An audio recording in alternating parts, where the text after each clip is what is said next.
ಯಾರ್ಯಾರಿಗೂ warning ಕೊಡೋಕ್ಕಾಗಲ್ಲ. Warning ಕೊಡೋನು ಮೇಲೆ ಭಗವಂತ. ನಮ್ಮ ಮನೇಲಿರೋ ತಾಯಿ ತಂದೆ ಬಿಟ್ಟರೆ ಇನ್ಯಾರು ವಾರ್ನಿಂಗ್ ಕೊಡೋಕ್ಕಾಗಲ್ಲ ಸರ್. ಅಂಥ ವಾರ್ನಿಂಗ್ಗಳಿಗೂ ನಾನು ಕೇರು ಮಾಡೋ ವ್ಯಕ್ತಿ ಅಲ್ಲ. ಇಂಥ ಬೇಕಾದಷ್ಟು ವಾರ್ನಿಂಗ್ಗಳೆಲ್ಲ ನಾನು ಡಸ್ಟ್ಬಿನ್ ಬಿಸಾಕ್ಬಿಟ್ಟು ಹೋಗ್ಬಿಟ್ಟಿದ್ದೀನಿ ಸರ್. ಈ ಥರ ವಾರ್ನಿಂಗ್ ಕೊಟ್ಟಿರೋರೆಲ್ಲ ನಾನು ನೋಡ್ಬಿಟ್ಟಿದ್ದೀನಿ.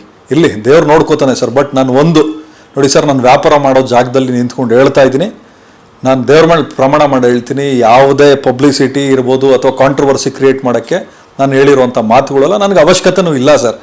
ನಾನು ಖುಷಿಯಿಂದ ನನಗೆ ಒಬ್ಬರು ಮಾಧ್ಯಮ ಮಿತ್ರರು ಕೇಳ್ತಾರೆ ಆಫ್ ದಿ ರೆಕಾರ್ಡ್, ನೋಡಿ ನಿಮ್ಮ ಬಾರಾರು ಮಾಡಬೇಕಾಯ್ತು, ಹಿಂಗೆ ಅನ್ಯಾಯ ಮಾಡಿಬಿಟ್ರೆ. ಬಿಡಿ ಬ್ರದರ್, ಏನೋ ನಮ್ಮ ಮನೆ ಬರದಲ್ಲಿ ಬರ್ದಿರಲಿಲ್ಲ.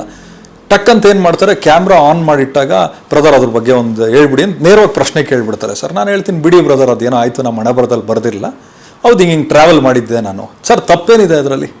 ತಾವೇ ಹೇಳಿ ಸರ್, ಏನಾದರೂ ತಪ್ಪು ಮಾತಾಡಿದ್ದೀನ ನಾನು? ಅದು ಬಿಟ್ಬಿಟ್ಟು ತಗಡು ಅಂತಂದರೆ ಯಾರಿಗೆ ತಗಡು ಅನ್ನೋಕ್ಕೆ ಸಾಧ್ಯ? ಯಾರಿಗೆ ವಾರ್ನಿಂಗ್ ಕೊಡೋಕ್ಕೆ ಸಾಧ್ಯ? ಯಾರಿಗೆ ಗುಮ್ಮೋಕ್ಕೆ ಸಾಧ್ಯ?